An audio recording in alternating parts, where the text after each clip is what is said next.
I think New Zealand has fantastic potential. You know, I personally think it's the best country on earth, and you'd expect me to say that, but it is beautiful. It is without doubt. It is without doubt, and I think we have a fantastic future ahead of us. We have two things that we've got to do. One is in terms of rebuilding the economy. It's making sure we get the cost of living crisis under control for people. What you've seen is a huge amount of government spending that's driven domestic inflation, lifted interest rates, slowed the economy up, and obviously puts pressure on unemployment. And so we're working incredibly hard to bring inflation down. We've made some good progress already in the 150 or so days that I've been in power. You've actually seen, there's no further rise in interest rates. We've seen inflation trending down. We hope to have it back within our band by the end of the year as well. And that will make a huge difference for New Zealanders who are struggling with the cost of living crisis. Inflation under control, interest rates coming down, the economy growing, and obviously people secure in employment. And then the really exciting work is actually how do we really turbocharge growth in New Zealand?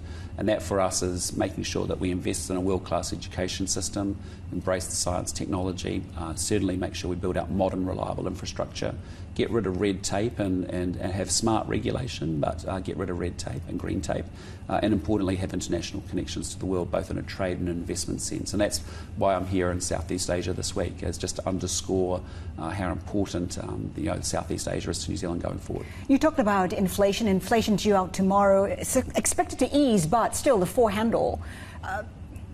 Can inflation continue to decline and ease given what's happening in the US?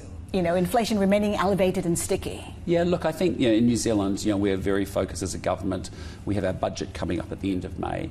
That is a chance for us to make sure that we are generating good financial discipline and a good culture of financial discipline.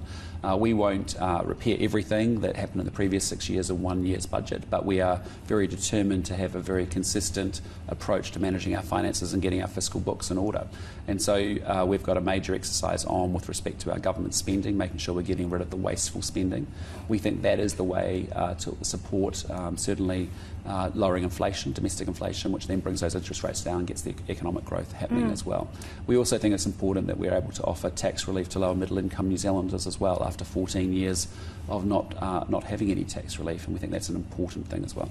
You talked about wanting to boost growth, yet you're also considering, your government is considering cutting spending at the upcoming budget. How does that help to revive growth? How does that help the economy? Well, look, we've had an 84% increase in government spending in the previous 6 years, and what we've acknowledged and what we've identified is that actually there's a lot of inefficient and wasteful government spending.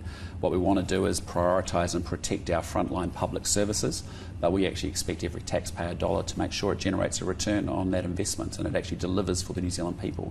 And so what we've identified is inefficiencies and savings and wasteful programs, and making sure that we actually direct that money into repairing our books, but also importantly protecting our frontline services.